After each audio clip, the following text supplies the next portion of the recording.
Welcome, everyone. How are you doing? Drop a comment in the chat. We'd love to see who's joining us here. How are you doing, Rosie? It's a very activated day. Let's Mm. leave it at that. I think there's a lot of things spinning at once, but I'm glad that we found this time to come together and talk a little bit about one of my favorite topics, which is beloved community. Yes, me too. I was just sharing as Rosie and I were chatting before we came on camera that in my entire life, I don't think I've ever had as many mental health challenges as I am experiencing right now. And just so much sadness and anger and worry about our young people. I'm so proud of them for leading us in the right direction and concerned about their well-being, and obviously concerned about the well-being of the people in Gaza and of the direction that this is going in. And I'm really grateful to you, Rosie, for having this chat today, because I do feel that beloved community is the answer. And I think it's what we all deeply long for.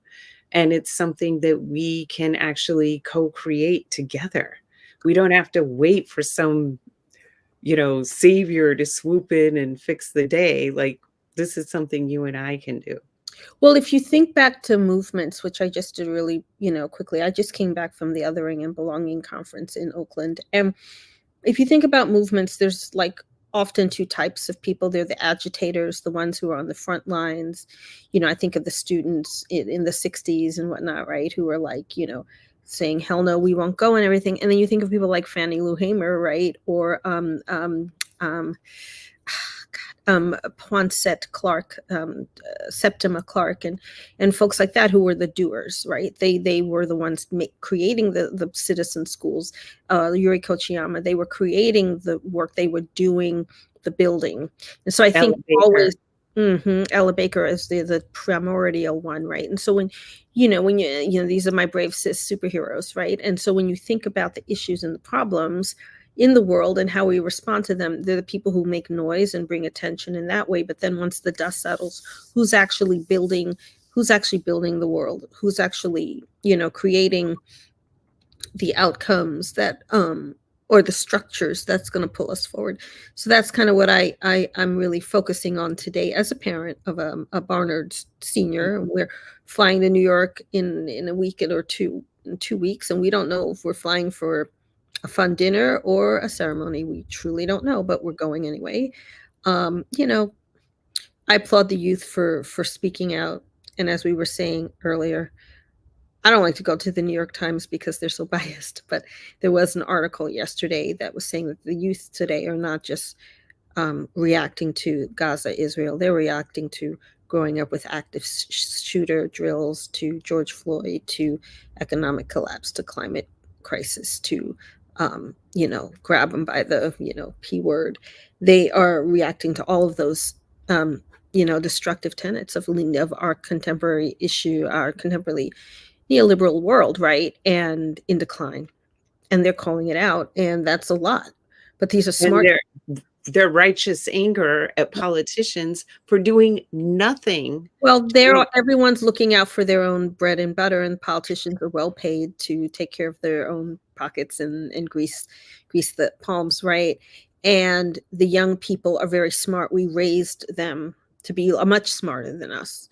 And the other thing I was saying was that I think, without making this the point of our talk today, but just landing in a little bit, I think that these kids are, I have two of them, I think they're much smarter than we were at their age. I think they're much more strategic, and I think they're much more pragmatic, but they are also very, very incensed. And I take inspiration from them. That said, there are other ways to get through the day as well. And one of those is the generative way of looking at what is the world we want and how do we step into building it and creating it. Because at the end of the day, we want to say at least we tried, right? So yes. yeah. And as we were talking about before we came on, beloved community, we don't have to wait for someone else to create that. that is something you and I can co-create today. This is Mhm. something that was within our capacity to do. And it's something that everybody wants. Yeah, they really do.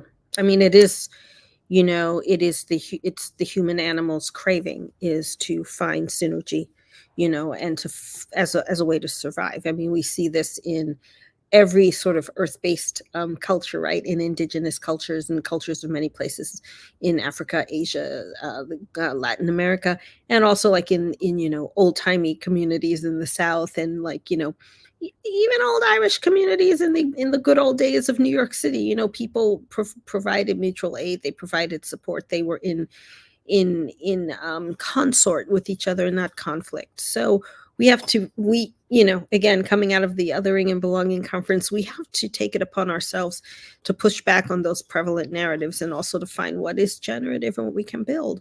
So do you want to talk a little bit about why we landed on beloved community as a concept?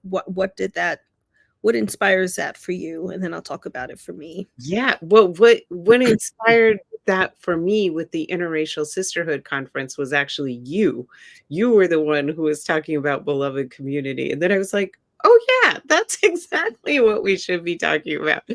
And how I first got interested or introduced to beloved community was actually through growing up in the Methodist church, where we were introduced to the concept of agape love, which was the highest form of love.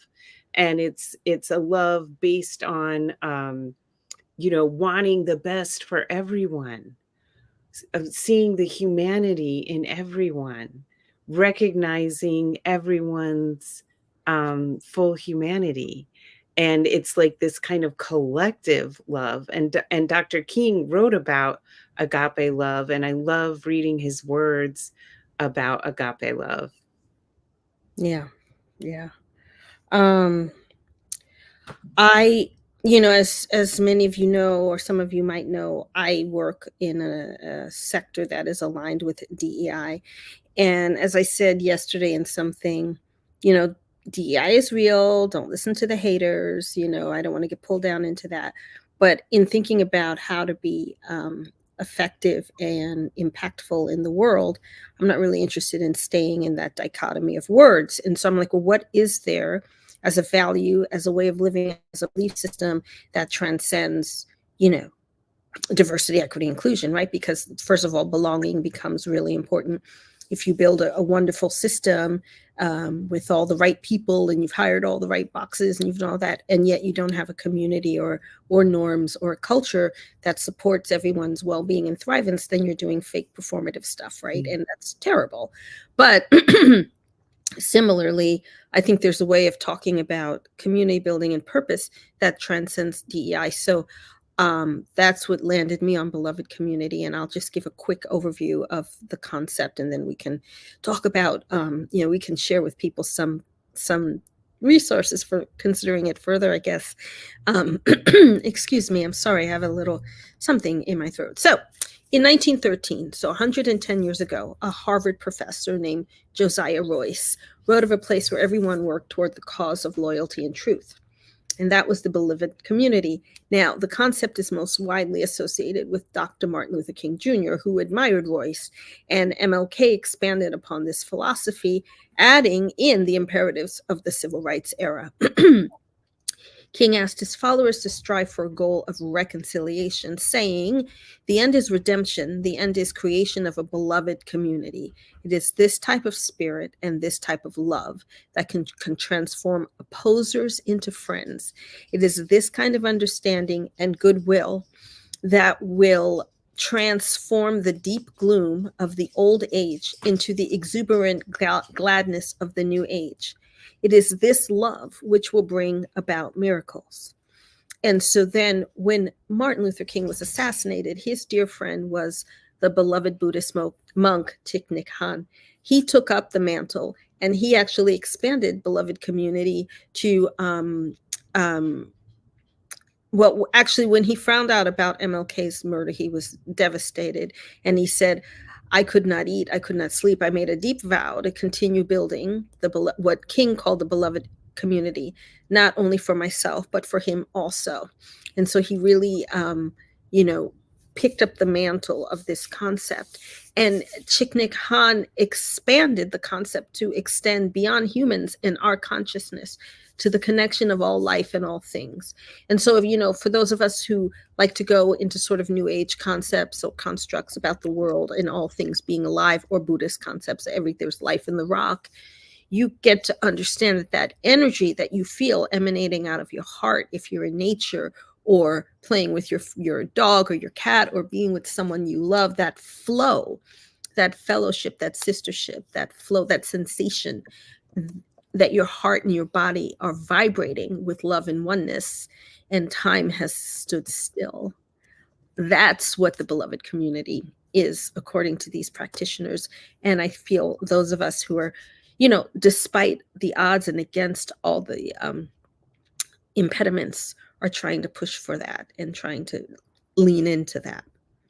Yes, I have really felt that at the Gaza protests here in the Bay Area. You have people coming through with sunscreen, coming through with tamales, coming through with water, coffee, checking in, seeing how you are, and the level of like unity and compassion is just tremendous at these Mhm, at mhm. these um, at these protests. And you see it in the way that they're organized. They have student medics and all kinds of people there to support each other in keeping each other safe. And it's just Yeah. beautiful to see. Well, we could extend and flip that script to something that is totally agnostic and not politicized, because not everyone who we're going to be addressing is going to want to be talking about protests. And, you know, Right. we know who we are in ourself, and that is fine. And I was thinking about something as anodyne as a baseball game, Mm. right? Like, my Seattle Mariners are doing really well these days. And so yesterday, my husband went to a game, and I don't know if anyone else has experienced this, but one of the areas of the most unity and the least strife and the least othering and the least breaking, to use John Powell's word, that I know is a sporting event. I remember going to New York Mets games as a little kid and high-fiving guys who would never speak to me in the street as a little Mhm. girl. I remember going to Warriors games and like cheering and hugging strangers, right? And so there's something about that joyful space. So I just wanted to give it a really pedestrian example to counter the lofty and very important example of political protest and righteous indignation, and take it to something really basic that like almost anyone can, like, you know, if you don't like sports, you can think of another thing, you know, Mhm.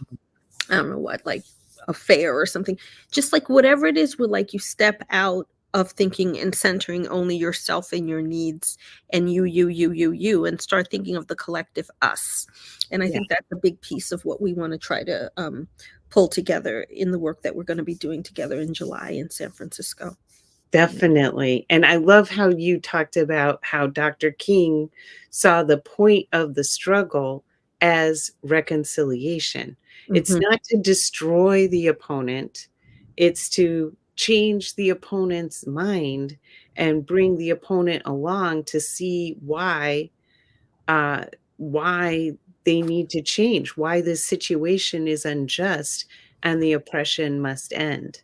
And that is something that gives so much hope in these times when it can feel so bleak, is to know um, that we are here for the reconciliation, for the truth, for the justice. And Mhm. I think what we're trying to build with the Interracial Sisterhood Retreat, thank you so much, Adina, for sharing the link. And I will also put the link to the landing page. What we are trying to build at the Interracial Sisterhood Retreat, and we hope that all of you will come, is a container for building beloved community. Because so often, you know, we either meet each other in the workplace, or we may meet each other through activism or through some, you know, commonality, like our kids are on the same soccer team, but we don't really have that space dedicated to community building and to really deeply getting to know each other. And I know that there's many different women's networking organizations. I can think of one that starts with the letter C and ends with the letter F and is very controversial. Um, but for many friends of mine and myself included, this is not a welcoming space because it feels very transactional. It's very much like it's not really about community building. It's about what's in it for me being in this space. And Mhm. what we're trying to build at the Interracial Sisterhood Coalition is a deliberately interracial space for relationship building, for community building that we don't have in this extremely segregated society and very often segregated social circles. We don't have those opportunities to really get to know each other and to hash through and work through what are the barriers to unity. Yeah. That's absolutely true. So we want to kind of focus on creating the world we want to live in. I want to add a final point to this idea about how to, because I just came from the Othering and Belonging conference, and not to cop all of their language, but I think they do like to see it disseminated. They talked a lot about the idea of bridging, not breaking. So and so I wouldn't actually say that my goal is to change people's mind. Mm, My goal is for us to learn to uphold each other's humanity and the value of mm, our shared humanity. I think that's really important because I think the idea of changing minds leads to outcomes, leads to transactional, leads to perfection, leads to all these things that get in the way. And I do believe that if we can build um, collegial spaces where we value each other's humanity and see each other fully as human beings, then we listen better. And of course, I am persuaded that the progressive activists, loving, earth-saving, intersectional values that I uphold are the right ones. Of course, I do. But I think I'm never going to convince anyone by saying to them, "Listen to me, I'm right." And I've been doing. We talked about this in the White Ally Toolkit. The play is really like, I understand what leads you to feel that way. And I value you, and I want you to know that you're loved for your perspective, as a human being. Let me tell you how I feel and why I see it the way I do. And from there to build the future. They talk about that as bridging, not breaking, as many of you may know. And also one of the things that they spoke about a lot, and this is hard for us in our go-go society, is this sensation of long bridging, which is like mm. knowing you might not get the outcome today. It might take a decade. The challenge, of course, is when it comes to issues, I said this the other day, such as climate and democracy, we don't have a lot of time at all. And so there is the sense of balancing the urgency. I think one of the ways we stay whole is by co-creating survival tactics together. And I think that's another piece of what I want to be driving with the women of the global majority, who are the ones I'll be working with mostly. How do we support each other in continuing to put one foot in front of the other in that way? So it's a big charge, but somebody's got to do it. So it should be all of the collective us, right? Exactly. And we're trying to create uh, these tools, get them into as many hands as possible so that we can see interracial sisterhood thrive in communities and workplaces all across the country. That's what the goal of what we're trying Yeah. to build here. And I wanted to share this wonderful 25 Traits of the Beloved Community by Dr. Arthur E. Wright, because I think these are really beautiful, beautiful traits. Yeah. Mm. And then some of them are religious and liturgical in nature, right? And so we invite you, as you look at these, to, you know, modify them to the way that feels appropriate to you, and also take the ones you want and set aside the ones that feel less important. There are certain I'm just going to name some of the ones that popped up for me as really important: embracing ambiguity, striving for peace, seeking humility, maintaining unwavering commitment to justice, and sisterhood, practicing radical hospitality and offering fellowship. But there are others in there that might resonate with you further. I think what I find really important, Karen, from using organizing principles such as this is it gives us models from which to work. Um, and they kept saying last week, these are models, not blueprints, meaning it's not like you follow it to the letter, you make it work for you. And so I think we sometimes forget that we have the capacity and the right and the capacity to do that. But I think that's what we want to help folks touch back in on, the importance of that as well. Yes. We are so valuing, everyone has something to teach and everyone has something to learn. And we're just trying to build a container where everyone can bring that together and really listen to each other's stories, learn from each other's experiences, role play how we're going to handle different situations so that we know we have the words at the tip of our tongue and all of that, and have fun together too, have a really joyous experience in a beautiful setting with really, really wonderful company, and we're Yeah. looking forward to all of that. And we are going to bring some content and resources too. It's not just like having drinks with a friend. We have some we have some serious constructs that we want to also use to help frame some of our conversations. But it is true that this is a moment of deliberate table setting for a different kind of paradigm, which is just, I'll say it again, I said it last time, feels so incredibly imperative with 200 days to election day. It feels really imperative that we fortify ourselves, and then that we also have the skills ready at hand to help influence those around us. 1,000%. Does anyone, Adina, I see you say, I can't see the link you just mentioned. Can others see it? I'm so sorry. I think it's posting onto my YouTube channel, but I don't see for some reason it posts on the LinkedIn channel. So we'll have to include that in the comments. It's called 25 Traits of the Beloved Community. So if Let you me see if I can pull it up on my phone, my friends. Let me see if I can do that. Yeah. And does anyone who's joining us have any questions for us or comments, things they'd like to say about the Beloved Community? We'd love to respond to your questions or hear what you have to say. Just give me a minute, my friends. I'm going to make this work. I'm going in with a comment right now. Amazing what we can There do. you go, Rosie. You're so technologically advanced. Yeah, don't think just because I'm 60 years old that I don't know what to do. Don't make assumptions based on people's characteristics. Whoa. I'm getting on Otter AI next, folks. Anyway, okay. It is such a joy to share space with you, Rosie. I love your energy and your wisdom and your compassion and your smile and just the way you show up in space. It just is such a delight to spend time with you.